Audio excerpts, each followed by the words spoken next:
Hello, welcome. We are talking politics and religion without killing each other. I am your host, Corey Nathan. It's an honor to be a part of the Democracy Group. That's a network of podcasts that examines what's broken in our democracy and how we can work together to fix it. Before we start, I'd also like to thank Pew Research Center for making today's conversation possible. And now let's get right to it. I am so happy to be joined today by Gustavo Arellano. Gustavo Arellano is a columnist for the LA Times covering SoCal everything, a bunch of the West and beyond. He was a finalist for the 2025 Pulitzer Prize in commentary and was part of the team that won the 2023. Is it Pulitzer or Pulitzer? I'm not German, so I'm not sure. Okay. I always say Pulitzer. That's me, Pulitzer. We'll go with yeah. Pulitzer. Pulitzer Prize in breaking news for reporting on leaked audio recording that upended LA politics. And Guta is also the author of Taco USA, How Mexican Food Conquered America. And he's the child of two Mexican immigrants that I want to ask him about. But anyway, can I call you Guta? Is that too familiar? Guta? No, Gustavo or Guti. I think you're trying to say Guti. If you want to call me Guti. Guti, yeah, you can call me Guti, of course. You just can't call me Gus. Only people who grew up with me can call me Gus. Okay, fair enough. Well, thank you so much for doing this, man. It's really great to talk to you. I've been reading your stuff for so long, so thanks for doing this. No, gracias for having me. I appreciate it. Absolutely. So I mentioned your parents. So your earlier book, Ask a Mexican, opens with a tribute that I couldn't get out of my mind. You mentioned your Poppy, who proved you can be an illegal immigrant and still make something of yourself in this great land. Before I ask the obvious question, I'd love to know more about your Papi and Mami. Yeah, no, my dad, they're named Lorenzo and Maria de la Luz Arellano. My mom, she came to the United States in the mid 1960s as a 9-year-old permanent resident already because my grandmother, her mom, my mama Chela, she was born in Arizona before it became a state because her parents, my great grandparents, had fled the Mexican Revolution. And so birthright citizenship, thank you. She moved back to Mexico when she was 7, and then when they came back up here, all of her children again were permanent residents, so they were able to cross over. They crossed over. They tried to cross over the day through Tijuana, the day of Kennedy's assassination. So Oh, wow. obviously they couldn't that day. The border was closed, and then so they crossed over the next day. And then my father, he came to this country in the trunk of a Chevy at age 18. That was the first time he tried to come over without papers. And like I wrote a couple years ago, he treated the border like what was it? Oh my God, I'm forgetting my grammar. Like a verb. He went above, over, The preposition. That's what it preposition. was. Yeah, yeah, yeah. I'm sorry, I'm horrible in grammar. But yes, he treated the border like a preposition. In, out, over, under, through, above, below, every which way but loose. He was part of the generation that didn't call themselves undocumented or even illegal, but proudly called themselves mojados, wetbacks. Like to this day, like when he talks about those days, like the verb would be vine de mojado. I wet backed my way across the border, basically. But then so he eventually got his citizenship through my mom. For growing up, I thought it was the Reagan amnesty, but no, because my mom was a permanent resident, when they got married, she was able to legalize his status. They both became citizens in the 1990s. And yeah, basically, the moment they were able to start voting, they never missed a single election. For them, it was so important. Hmm. And yeah, I mean, my mom had a ninth grade education. She had to drop out so she could pick tomatoes and eventually worked at a canning factory here in Orange County. My dad, he dropped out of school in fourth grade in Mexico. So other than that, they had no education, but they had 4 kids. I'm the oldest of 4.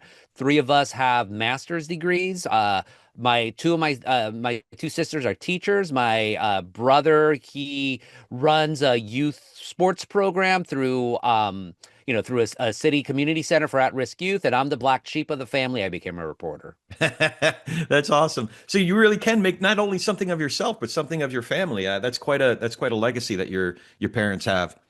Yeah, and look, like that's why the issue of immigration in general, I don't even call it illegal immigration. Yeah, legally, blah, blah, blah. But here's the thing. This was the America I grew up in. Everyone's parents did not were not born in this country. I grew up mostly Mexican American and really part of the diaspora, but I went to Anaheim High, was like 95% people of color.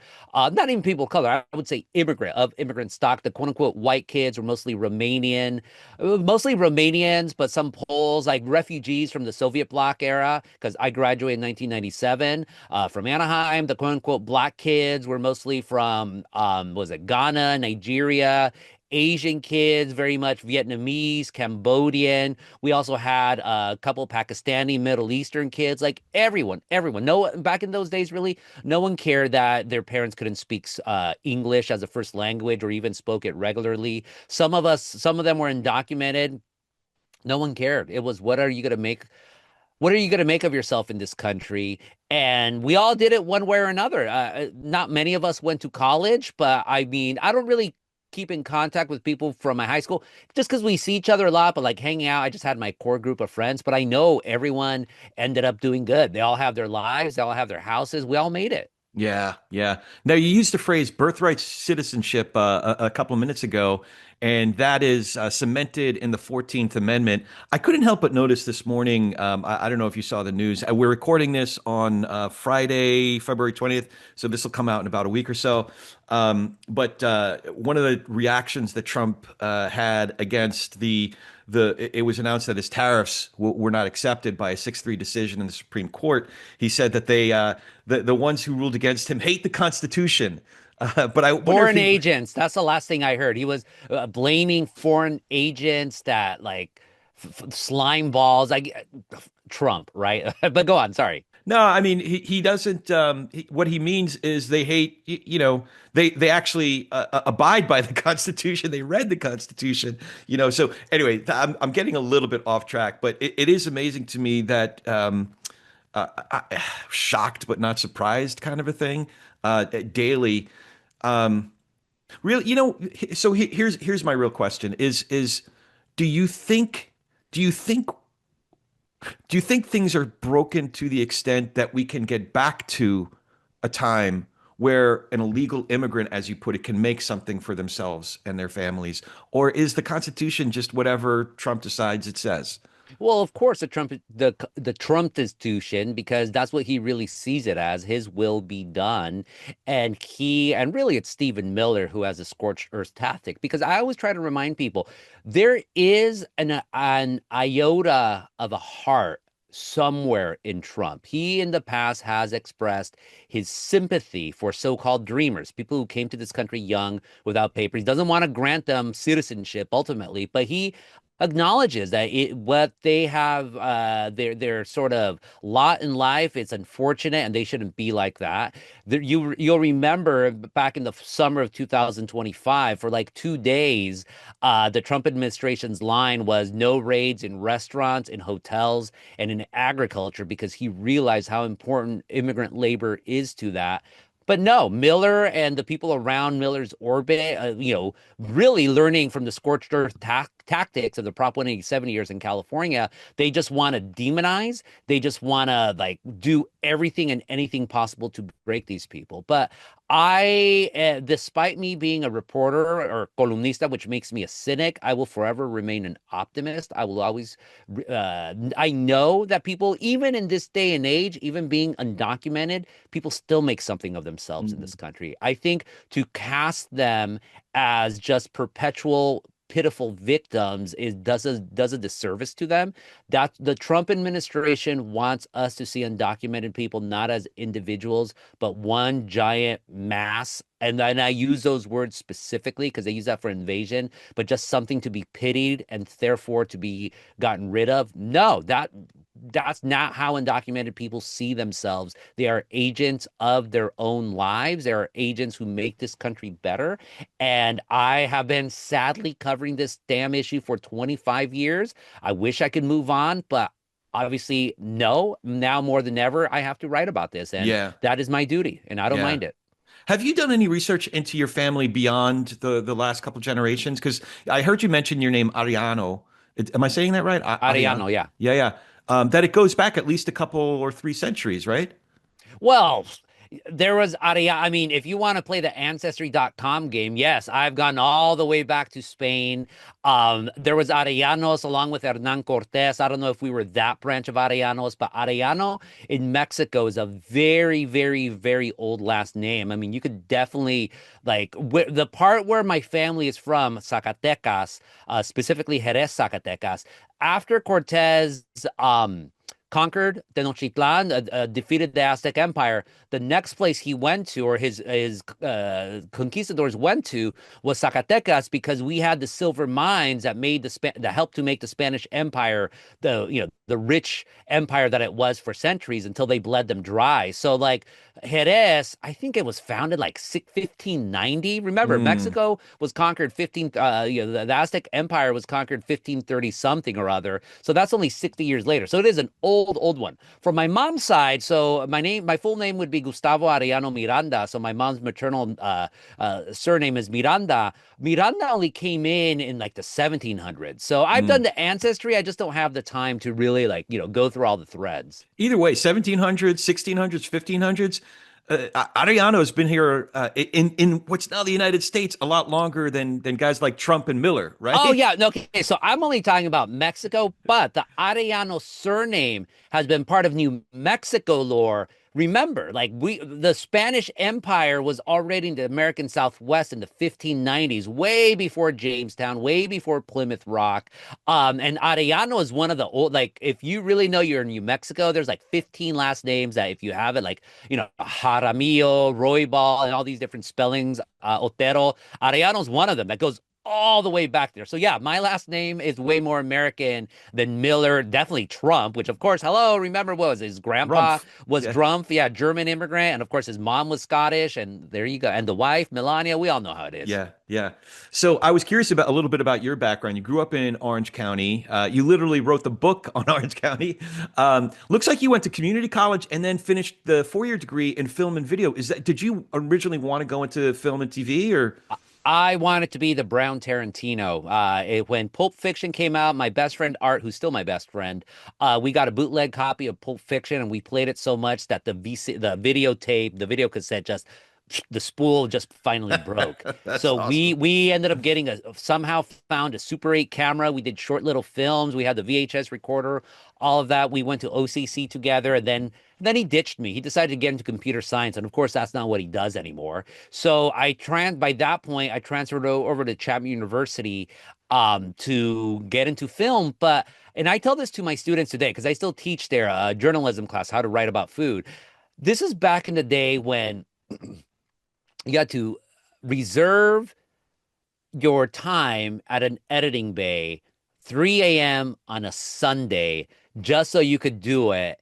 And I enjoyed it, but my both of my parents were immigrants and they had lower middle class life. So we were able to they were able to buy their three bedroom, two bath, one swimming pool, American Dream tract home in Anaheim back in 1989. So like I'm never gonna say that I suffered because I didn't. But they worked hard. My mom was a tomato canner, got laid off in 1997. My dad was a truck driver until he retired. True blue collar work, and I wanted to help out my parents. And I realized like the Hollywood route, you got to start at the very, very bottom and make your way up to the top. And it really is, boom or bust. Like in no ways that I've ever seen any other industry go. So I thought I need to have a stable job and I need to make a salary quickly. So then I decided to move over to film studies. So you see all these books. Let's see, Yeah. where's this hand right here? This side right here, three of the shelves are all film studies books. So we could talk about Oh, D.W. wow. Griffith, Truffaut, Kurosawa, Billy Wilder, my third favorite director after Kubrick and Tarantino. We could do all of that. But at that same time that I was going to Chapman get into film studies, that's when I got involved in political activism in Orange County. The more things change, the more they remain the same, fighting against anti-immigrant lunatics. And then from there, by accident, that's how I got into journalism. So it's sad because I only see new films if I'm going to write a column about it. So the last film that I saw in the theater was the new Superman movie because it was such spot on parable about the times we live in, the xenophobic times that we live in. I give the film a B plus because I thought it started really like choppy, but it got better as the movie went along until that final scene. And I'm not gonna give it away, but I had my eyes welled up. I didn't cry, but my eyes welled up, and I'm like, yes, this is a message that America needs to hear right now. And thank God it's all American alien Superman who did this. So to your point, one of the podcasts I listened to,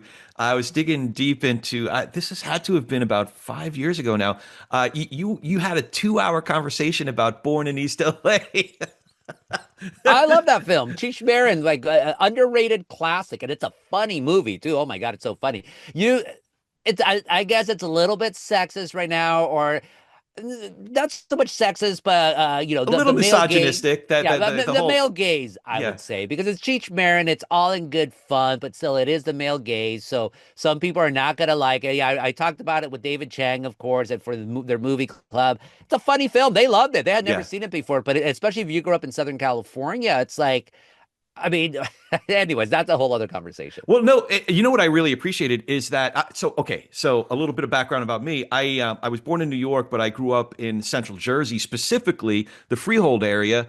Bruce Springsteen's song "My Hometown." So Hmm. "My Hometown" was on the "Born in the USA" album. A lot of people don't kind of overlook the fact that that was sort of a protest song. So when you guys were talking about that, Cheech kind of got it. He got that song a lot more so than a lot of people who are waving the flag saying "Born in the USA." So I really appreciated that conversation. I was curious though. I did want to ask you about that shift. You shifted gears. Latin American Studies is what your graduate degree is in. What prompted that? Was it wanting to get a job in journalism? Yeah, what prompted So, all that? yeah, so I graduated from Chapman in 2001. I got accepted to UCLA February of 2001. And look, they were going to give me a stipend, and they were going to they were going to I had a full ride, 2-year program, and I was going to get a stipend for the first year. By then, I was starting to get into journalism, although the full switch didn't start until the fall of 2002. That's when I realized I didn't want to be in academia anymore. But so when I went to UCLA, I thought, oh, I'll be a film studies guy. I'll focus on Latin American film because I really like Latin American film. But no, I got my master's in 2003. People ask me, what did I get out that helps me today? Graduate school teaches you how to synthesize a lot of information very quickly and very succinctly. And so I appreciate my time there at UCLA, and I'm able to call myself a Bruin, so I'm very proud of that as well. But academia, I just found, especially once I got into journalism and activism, back then at least, academia, you would hope, sure, you would teach, but especially in the PhD world, it's publish or perish, right? And so and I love academic writing because I think they do a lot of great stuff. But in those days, you would write for journals that was read by maybe 100 people. Mm, Uh, by then I was already working for a newspaper that no longer exists, OC Weekly, and we had a circulation of 500,000 people every single week. So I wanted to get my message across, whatever that message was, or more importantly, I wanted to tell stories, yeah. and where like what would have the better audience or bigger audience? Obviously, the alternative press, media. So once I had that realization, and once I had a really bad professor, I'm like, okay, I know what I'm gonna do, and I never regretted my decision. The irony, of course, is that I now am a college. You can't call yourself a professor, so I'm a lecturer. Okay. I'm an adjunct, really. So I get to teach at my alma mater. I teach a Latinx history of Orange County class because history at the end is like one of my true obsessions. And then at UC Irvine this past quarter, for the fall quarter, I was able to teach just a general history of Orange County class, which I love. I absolutely love to teach. Oh, I think our buddy Madrid is teaching at Irvine now Oh too, yeah, right? Mike Madrid. Yeah, he's a fellow in the same department under John Gold, who's the head of UCI, the School of Social Ecology. Really cool guy. Obviously, I have to say that because he's my boss. But no, the fact that he's getting people like Mike Madrid, the fact that he is, como se dice, public facing academia. I mean, I think that's so important. You're seeing that now more in academia. Academia realizes like, It can't just be serving us like wise Solons. We have to be serving the community. We have to be in communication with the community, and we need to bring in the community to our so-called ivory towers. And I think UCI has always been good at that, and I think other school, and of course USC, UCLA is really great at that now. And I think all universities or all higher education should be doing that. Yeah, to your credit, your alma mater, Chapman, they have a really good program. In particular, I've noted that they've brought people from the industry to teach there. I'm most familiar with the entertainment advertising folks. So Jim Frederick has been teaching there for 15 years. He was, he started out as an editor, trailer editor, came up through the ranks, and ended up as a higher level exec at Warner Brothers. So when he teaches his kids, it's not purely academic that he's teaching from, and I'm sure a lot of the other programs at Chapman and some other universities. I did want to ask you about OC Weekly. Is that where you learned how to be a good reporter and learned how to write? My writing education, my J school, if you will, was OC Weekly because, well, that in Sports Illustrated. So not knowing that I'd be a reporter, but I knew what great writing was because I would read Sports Illustrated, just sports writing in general. Just I was just obsessed because I'm a huge sports person. So, but no, when I joined OC Weekly, I had absolutely no experience as a reporter. And literally one day I walked, I had started feeding them story ideas. I got in contact with them. And then one day I went into their office, I picked out a desk and I sat there and I basically never left. But my writing in those first couple of years was terrible, absolutely terrible because I was an academic writer. But I think in retrospect, what I had even then was story ideas. And maybe they didn't like all of my story ideas, but I would just overwhelm them with story ideas to the point where they realized like, and I was what? Started there, would have been like 21 years old. Uh, they saw like, oh, here's this young guy. He obviously knows his Orange County. And in those days, OC Weekly really wasn't covering the Orange County that I knew. They were covering an Orange County that was very much the stereotype: white, surfers, conservatives, of course, underground to that, or the, ¿cómo se dice? The loyal opposition to that. And Yeah. I just brought a different Orange County. My Orange County, as I said earlier, was one of immigrants, was one of North Orange County, Santana, and all these different things. And the one thing about me is that you could criticize me if I'm doing something wrong. I do not get hurt about that at all, but you have to tell me exactly what is it that I'm doing wrong. And if you're in a position of authority over me, tell me how I could do it right. And then I will respond accordingly. And that's exactly what happened. Once I graduated from UCLA, I got my master's in 2003. Like a month later, I was hired as a staff writer for the paper. And like, I'm still learning, even though I'm at the LA Times now, I'm a columnist there. I've been there now. What?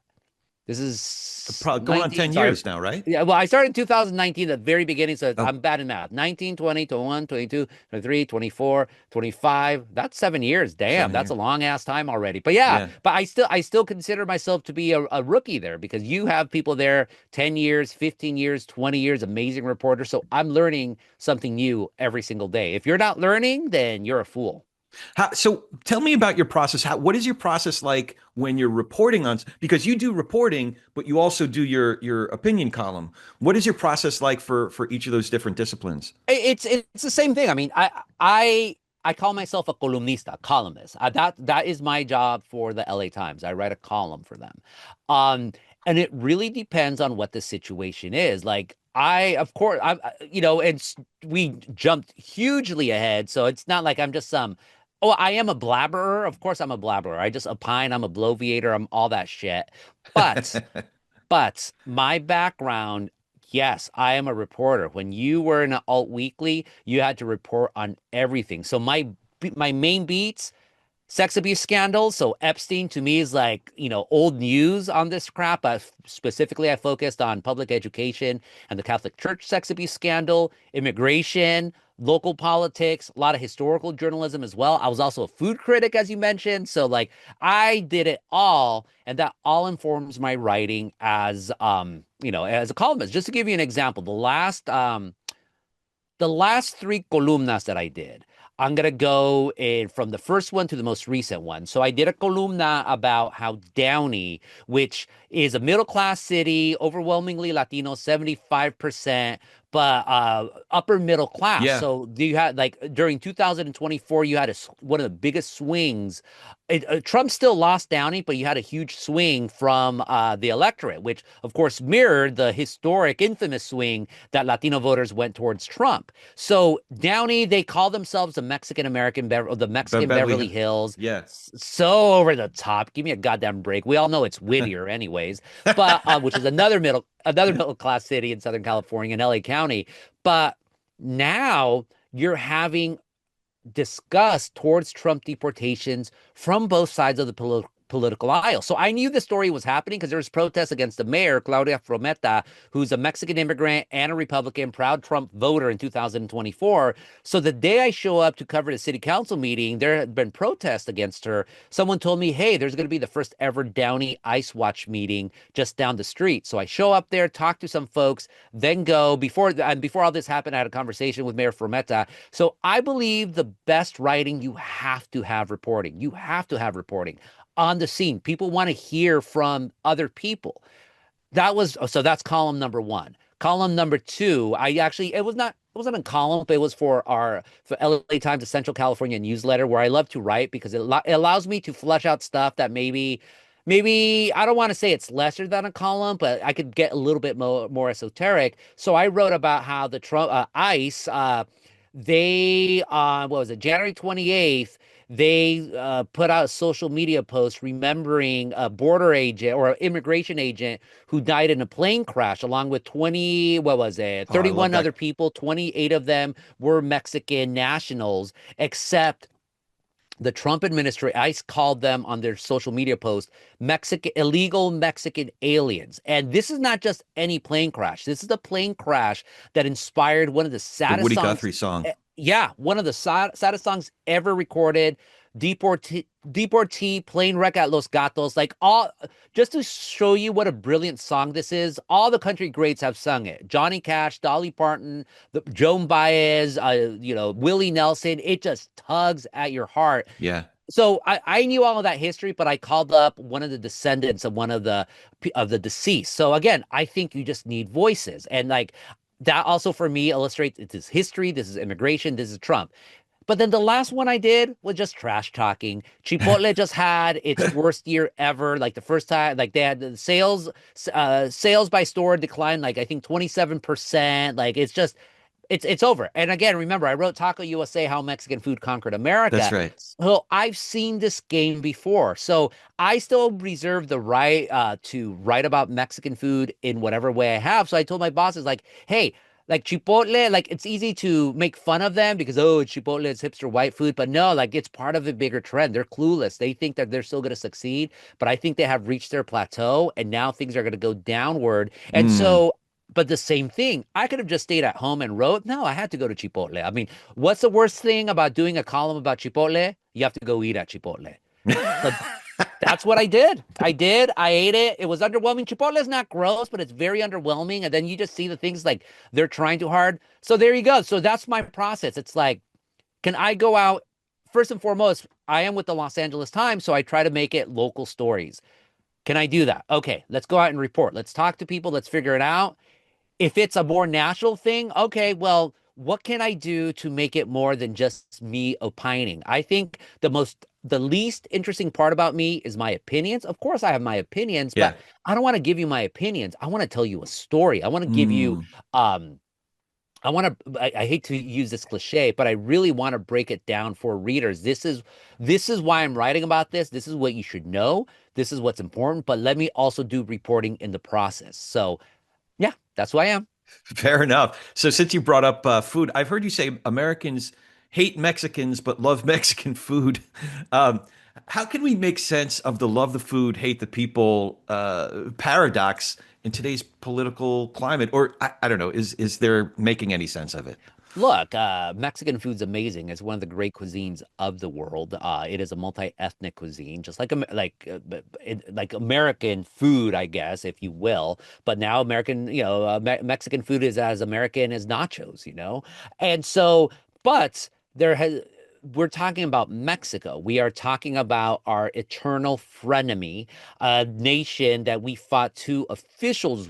official wars against, a lot of unofficial wars against, one that we are always fantasizing about conquering one way or another, and one that, we share a border with them, and it has so changed what the United States is, and that's what pisses off a lot of people. But I always take the long view of everything. If Americans truly hated Mexican food, they would not be eating it because that if you truly excuse me, if you truly hate a people, you demonize their cuisine. And we have, or Americans have definitely demonized Mexicans and their food. Beaners, you get fat, Montezuma's Revenge, the worm at the bottom of the worm at the bottom of the mezcal bottle, all of this stuff. But the fact that now you're having a generation, really generations of Americans who grew up on Mexican food. If you eat their food, then that means you can actually humanize them and you see sort of who they are. I used to write about Mexican food in the South for the University of Mississippi, the Southern Foodways Alliance. And one of the big things that I noticed, so I travel a lot of the South, is that the way McDonald's or Waffle Houses work as community anchors in small towns will go into the even smaller towns, the towns that do not have a McDonald's, the towns that do not have a Waffle House. And what is a community center there? A Mexican restaurant. Always. Mm. They've taken over for the Chinese buffets. They've taken over for the barbecue spots. They've gone into towns where Southerners no longer live because the good old boys, they moved over to Nashville or Atlanta, the bigger city. So it's Latinos who moved in there. So I do, again, as a cynic, I know what the hatred is that Americans have towards Mexicans, even subconsciously. But the fact that they're eating our food, that's a start to be able to at least make some sort of kinship with them. It's like, hey, you think our food's great? You should know who we are next. You say you refer to yourself as a cynic, but I see you as more of a bridge builder. So, for example, you're what some might call a taco heretic, meaning you defend non-Mexicans cooking Mexican, not just eating but cooking Mexican food. So, I don't know. Some of my friends have been using the term cultural appropriation as kind of wagging their finger at certain folks. But why do you choose to be a bridge builder on this issue rather than a gatekeeper? Yeah, you're the first person to ever call me a bridge builder. So many people loathe me and say, I get it from all sides. I'm a white supremacist. I hate Mexicans. I'm a communist. I'm a fascist. I'm this, and that. But when it comes to Mexican food, it's like, look, anyone could cook anyone's cuisine. Straight up, straight up. I have no issue with it. And the biggest fans of American food, of Mexican food in this country have always been American. And if there's an opportunity, people are going to make money off of it. But if you're going to cook someone else's, another culture's, and at this point, as I said earlier, Mexican food might as well be American food because it is Mexican food. But if you're going to cook someone else's cuisine, at least have respect for it. One of the problems, and I didn't really get into it with my columna about Chipotle, but one of the problems that I have with Chipotle is that they basically have been a burrito gentrifier going around the country teaching people that this is and they're not doing purposefully, but they have become such a phenomenon that you have all these other local burrito traditions disappearing, and they don't seem to give a damn about that. So if you're gonna eat a culture, support the entire culture instead of trying to push it out. That's the problem that I have with. But if you want to I remember one time those two white girls from Portland, they got into they ended up closing down, but they had a burrito cart and they admitted, like, yeah, we went down to Baja California and we just looked at these Mexican women making burritos and they would answer our questions. So now we're replicating it. And so for me, my problem was not that they were cooking burritos. They had every right to cook burritos, but like stealing things, that's not cool. Although, again, it's the restaurant industry, the most ruthlessly capitalistic industry of them all. So I'm not surprised, but don't brag that back in the old days when you stole something, you didn't brag about it. But in the social media age, you have to flex that way, which to me is disgusting. Yeah, yeah. So you wrote a whole series of stories in 2024. In fact, I think it's one of the ones that you got some big awards for, the 3,000-mile road trip around the Southwest and talking to Latino voters. What, if anything, surprised you about how folks were saying they were going to vote? What were the reasons behind their decisions? Did anything surprise you in talking to all those folks? I mean, look, it's a road trip. You're always going to be surprised. I was able to go to places I would have never imagined I'd ever go to for my job. I went to Clifton, Arizona, which is right next to the Morenci mine, one of the largest copper fields in the world. And that's also right next to where my grandmother, my Mama Chela, was Mm, born in a town that no longer exists, Metcalf, Arizona. I was taken to the road that led to Metcalf, which now is like a multi-story mound of mine shavings, like all the trash were like when you're mining. I went to Antonito, Colorado, population 660 something, to the headquarters of la Sociedad Protección Mutua de Trabajadores Unidos, shortened to La Mutua, the oldest Latino civil rights organization in mm. the country, go over 100 years, no, older than that, like older than LULAC, all of that stuff. I love road trips. So I had to be convinced into doing that series because I've been writing about Latinos and Trump since 2016. I've been calling this since 2016. Right off the bat, I knew there was going to be a segment of the Latino population that immediately was going to go for Trump, and there was dangers of increasing it. Democrats never listened to me because, of course, not. What do I know? But what ended up happening, and in terms of surprise, it's not so much that I was surprised by how people were going, or like we're talking about politics. And so anyway, so I told my bosses, I don't want to do another story about Latinos and Trump. I'm bored of it. I'm sick of it, frankly. I am absolutely sick of it. But then I thought, you know what? Okay. How about I just go to these different spots across the American Southwest where the whole Mexican problem began in the United States, and just do profiles of these places. And if politics pops up and it has to in its election year, then we'll do that. And so that's what ended up happening. And Mm. I didn't win any awards for it. I was a Pulitzer finalist, yes, but that's not winning. So, Okay. but exactly. Oh no, I totally specify that. But in talking to people, it's like, yeah, I'm not surprised that Trump is going to win, because here you have, like, I was down in Hatch, New Mexico, very famous for its chilies, to a roadside stand that I've been visiting 15 years. The woman is, well, born in the United States, but grew up in Mexico. And she was railing against Venezuelans, saying they're lazy, they don't want to work. And I'm like, oh man, if she's saying this stuff. Then I go to La Mutua. So you have these activists, and not a single one of them said that they were going to vote for Harris. Two of them said, one said, I'm probably not going to vote. Another one said, I'm not going to vote for Trump. That's all I can tell you. And then the third one said, I know both Republicans and Democrats, and they're both perfectly fine. And that to me said, like, if these activists are not committing to Harris, and that was a week, that was a week of the Democratic National Convention. It was just about to start. I ended up, I think it started when I was in Las Vegas, or the day before. Like, I knew, like, oh boy, uh, Kamala is in trouble, and Latinos are going to bring that trouble to her. Wow. I wonder if you took that trip now, about a year and a half later, um, I wonder how those conversations would go now, if there be different sentiment overall. I don't know, because it really, and one of the reasons why I did the road trips version of this is because Latinos, Mike Madrid says this all the time, and it's so true. My Latinos are not a monolith. Think Yeah. about it. I was down at the border where the Biden was building that border wall. I was seeing them basically fill in a canyon just so the border wall could be flush with the rest of the border wall, going all the way to the Pacific. Then you go to Arizona, copper country, for crying out loud. The Biden administration was already giving money to copper country before Trump. I mean, it probably went for, I don't know. I'd have to check in for that matter. El Paso, I went to the site of the Walmart massacre there. Very, very sad. But El Paso is a border city where people were getting tired of all these immigrants, non-Mexican immigrants. I think that's important to know, is what set off so many Latino voters. Because when we talk about Latino voters, especially in the United States, we're talking about, or just Latinos, we're mostly talking about Mexican Americans. Sure, you have huge pockets of Cubans and Salvadorans and Venezuelans, Dominicans, Puerto Ricans in certain areas, but almost two-thirds of the Latino population in the United States is Mexico,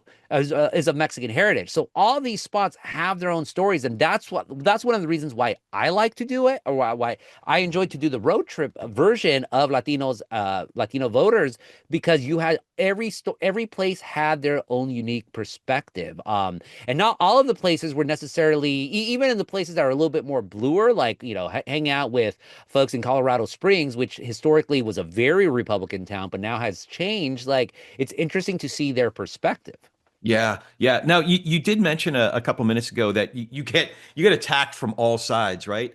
But I've actually heard you critique what you might say screamers on the right and or the woke left. As someone who's used satire and stereotypes to actually fight racism, do you feel that today's safe language, for lack of a better description, actually makes it harder to have these honest conversations, whether that's being able to critique what those we're more aligned with or with neighbors and relatives who have different political preferences than we do? Does it all make it harder to have these conversations? I I do not believe in policing language.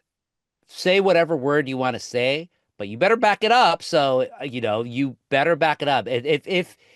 If you don't back it up and you just use the shield of like, oh, it's free speech, then you're just a coward. But say those words. But in terms of like safe language making these conversations harder, not at all. I especially during 24, people were very frank about how they feel about things. Like I like I knew again, I knew this shift toward Trump among Latinos was happening, but I knew that it was basically in the bag when I was at mi tío Jesus's 50th wedding anniversary party.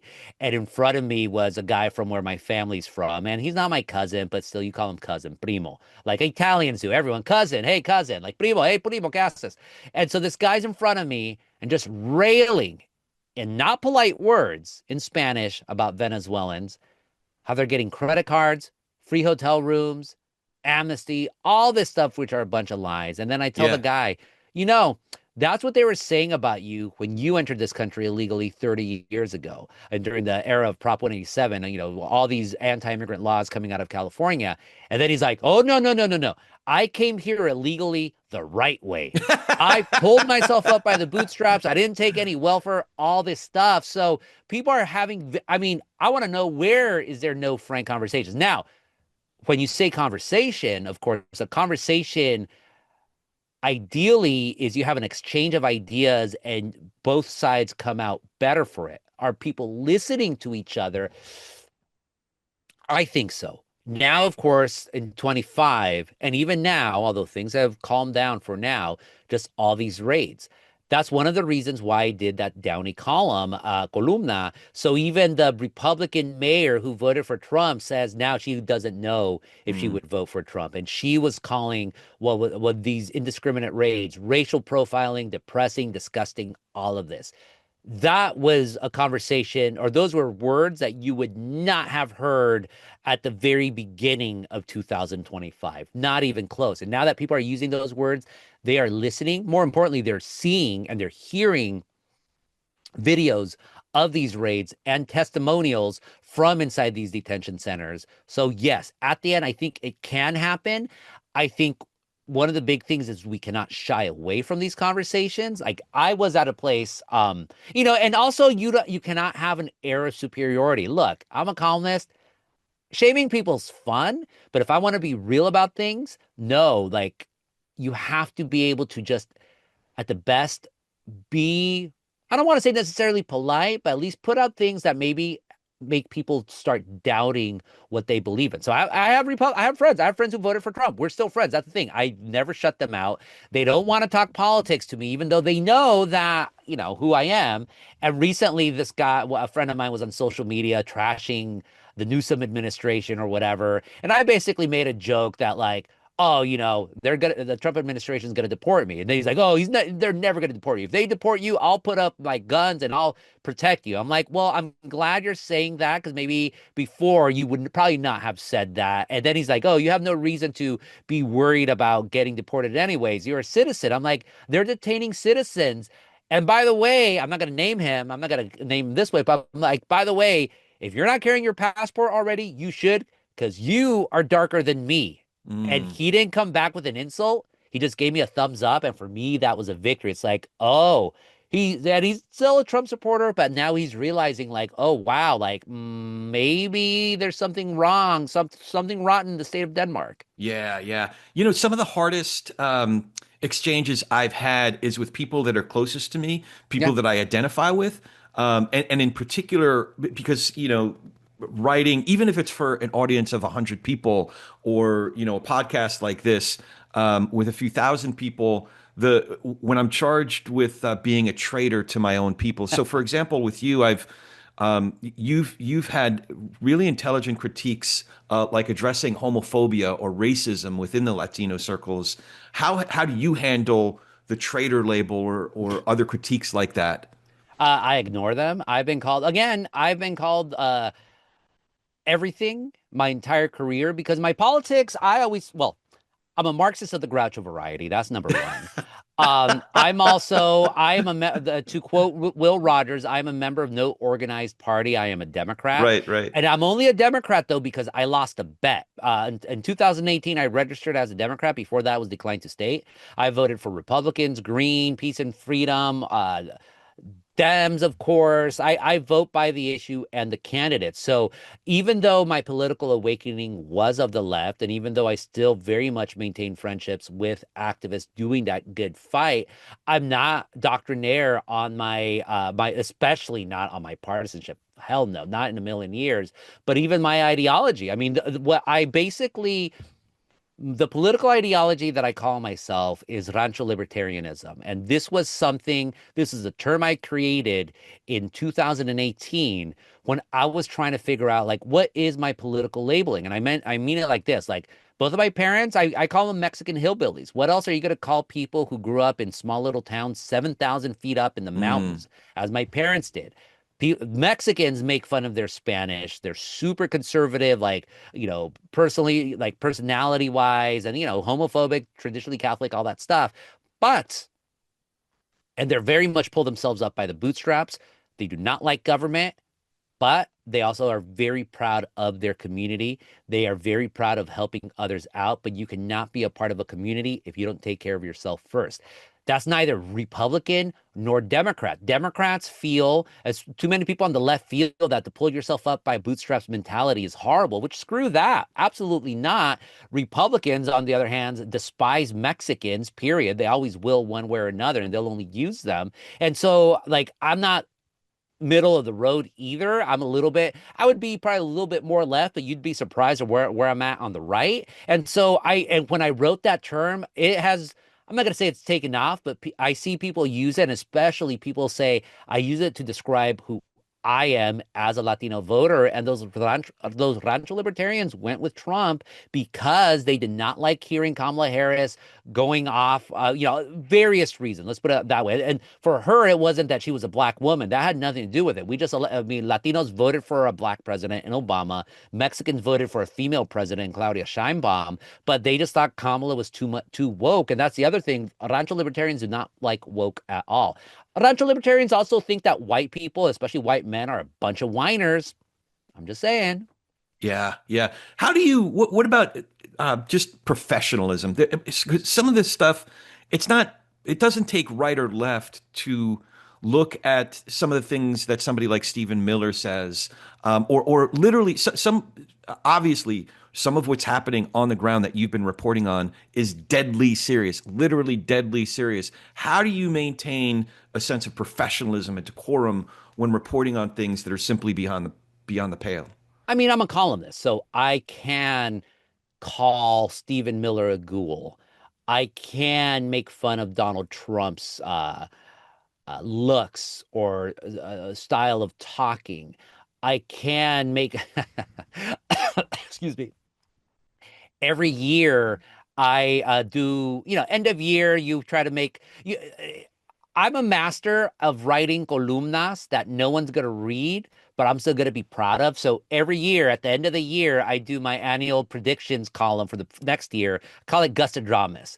And so because of that, I'm able to like make fun of he can't even call himself U.S. attorney anymore, Bill Asaley, but the main lawman in Southern California who keeps losing to the public defender because he's just a bore, and a bore for that matter as well. So professionalism for me, like, what? I'm supposed to wear a tie or suit or anything like that, and I'm supposed to like replicate that in my writing? No, you call it for what it is. You say the truth. Donald Trump has a deportation machine. I call it a deportation Leviathan. What else are you going to call something that is getting hundreds of billions of dollars over the next decade, where this is the obsession of the Trump administration above everything else? You have to call it for what it is. There's no other way of doing it. And so for me, professionalism is, again, calling things how it is. And if you have to be rude about it, then you be rude about it. If you could find a way to make a joke about it, then do it, because people like to laugh. People, or at least like to be outraged. Give the public what they want, but above all, the truth. Yeah. Now we live in SoCal, so it's not just talk. This shit is real. Have you been in precarious situations near ICE where you were in danger, or do you know people who have been the subject of ICE raids? Oh yeah, no, no. I've known people who have been detained.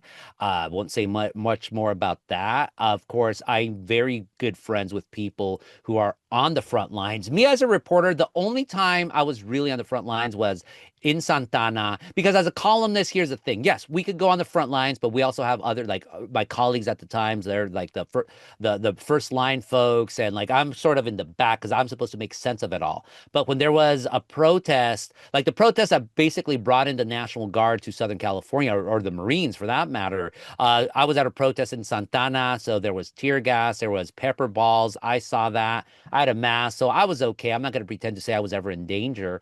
But look, there was a raid. My wife has a store in downtown Santana. Just down the street, just 2 blocks away, was where the National Guard set up their damn cement blocks in front of a Mm. Mexican restaurant with their Humvees, armed Humvees with the turrets.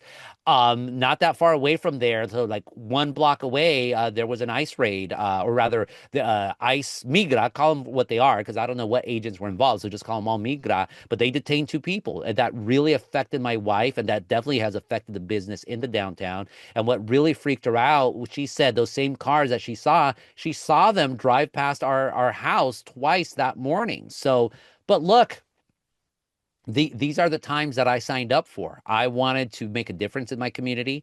I wanted to tell the truth. I wanted to comfort the afflicted and afflict the comfortable. It's showtime. So for me to complain that, oh, like, I'm not going to complain that I have things hard, not even close. People are having it hard are those activists who are on 24/7, who have to deal with, just the ravages of the Trump administration. And we're not even talking about the personal toll that it's had on them. Like, it is hard times right now, but look, I believe a good wins in the end. We just don't know when it's going to win. Yeah, if I was a reporter, there's something I'd want to pursue, and it was just based on an incident that I heard. Somebody that I know who's been here for many years, had been here under legal status, was going through the process of getting citizenship, but then his status was changed on him. So he's been here for many years as a legal employee, paying taxes to state, paying taxes to federal, but his status was changed. So now all of a sudden he's not here legally, and he was detained. So my question, just from this is like just one aspect of it, from a pure business standpoint, how much is it costing us to house these folks who are being detained versus what we're losing in terms of this one individual that I know who is paying into the system? He's a net gain for the system versus now he's a net drain on the system. I'd love to pursue a story like that. Maybe I'll go to your class and learn how to do good reporting and figure that out. You're doing great reporting here. No, look, it's not about deficits. Today, the Supreme Court ruled that Trump's tariffs, the way he implemented them, are illegal. So now he owes, and by he, really, we owe foreign nations $150 billion. It has never been about net positives for this country. It is about burning everything down. What other agency got, what was it, $140 billion for the next decade to buy all these warehouses, to ramp up by 10,000 the number of agents, give them 6 weeks of training instead of 5 months the way they do it? This administration It's doesn't care. 47 days, by the way. Oh, 47 days. that's right. That's right. You are asking a logical question. I do not have a logical answer because there is no logical answer other than this administration. I mean, you know what you know who Trump is? Trump is a Targaryen for the Game of Oh, Thrones freaks. yeah. Yeah, the blonde hair, Yeah. just just mumbling around. And what did the Targaryens do? What are they infamous for? Burning everything down. They are not agents of peace, no matter what Khaleesi said. I'm sorry if I'm doing spoilers for folks who have not seen the series, but I just realized that right now that like I always compare Trump to the big emperor in the Dune series, and because like Oh, right, like right, right. The what's his name? That great Hadrach, the actor. Christopher Walken Yeah, the character. walking character. Yeah, Yeah. yeah. And then Homan was oh my God, now I'm forgetting everyone. But Stephen Miller was that bald super evil guy. Like I had Christy Noem's one of the main witches, but no, Trump is a Targaryen. No wonder we are where we're at today. It is up to the American electorate, the small people of Game of Thrones lore, to rise up peacefully in the ballot box in the midterms, and then in 28 and depose this regime once and for Hmm. all. Well, I hope we do have a fair and secure election. One of my hopes for that being the case is that we actually have 50 separate elections, but there's a lot of reasons to be concerned about the integrity of the upcoming elections. But that's a whole other podcast. I do want to ask you the TPNR question, and that is, what do you think each of us can do to be able to share space with, have better conversations with, and even nurture relationships with people across our differences? So that's people who have different backgrounds and beliefs than we do, who get their news from different sources than we do. How can we do better at talking politics and religion without killing each other, or is it even possible? Yeah, no, it absolutely is possible. I'm proof of that. Number one, we have to get out of our bubbles, and we all live in those bubbles. None of us are live free of sin from that. Number two is like you realize, like it always upset me, or it upsets me to go on social media and have people, if you voted for Trump, I don't want to be your friend anymore. You're really going Mm, to throw away relationships for years for that. Like, if you're going to throw away, if you're going to end a relationship with, I mean, I'm talking about platonic or even romantic for that matter, it has to be more than just the political, how you voted politically. Everyone has a reason. At least have that conversation. I just find it such a petty reason to lose a friendship. Now, if it's like a friend, like quote unquote friend back in the days when you're accepting any friend request 15 years ago, like, yeah, get rid of those. Who cares? Like, it should all be meaningful. And that's, I think, the most important thing.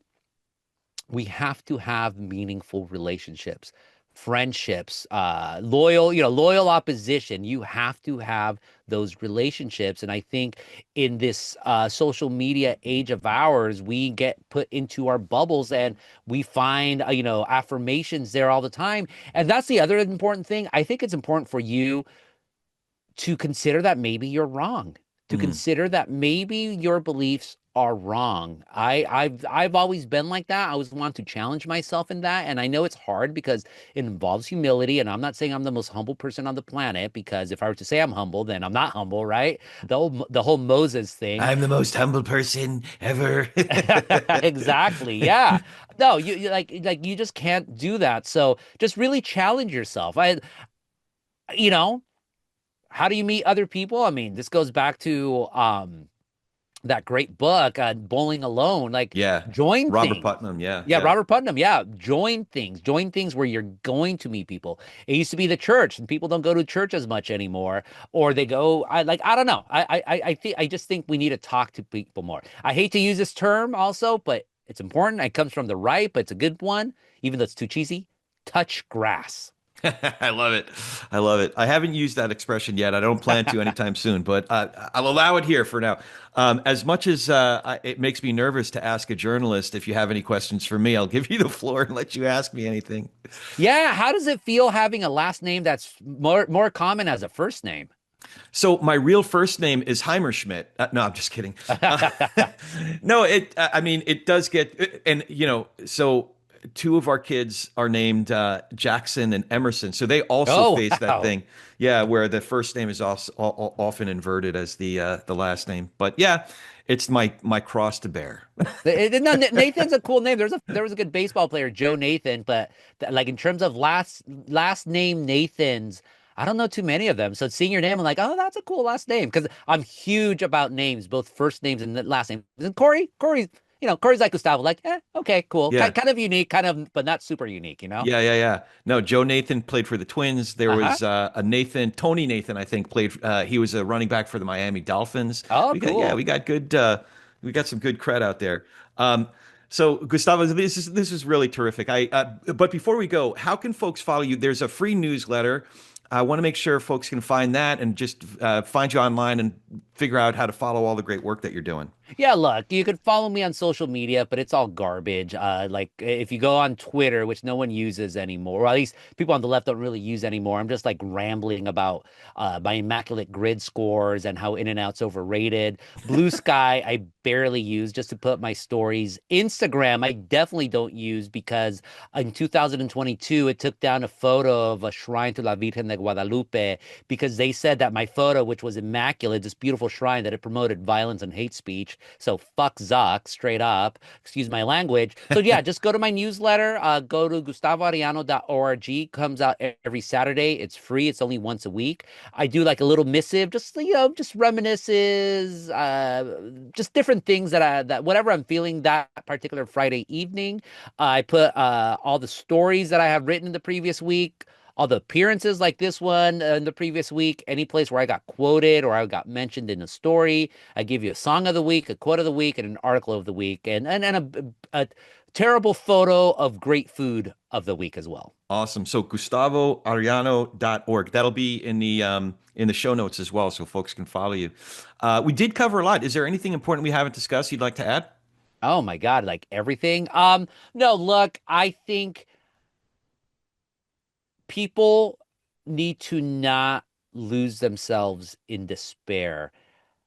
Look to the past where we have had far worse times than right now. And I'm specifically going to use the issue of immigration just because that's the one that's nearest and dearest to my heart and the one that I've been covering since the very beginning.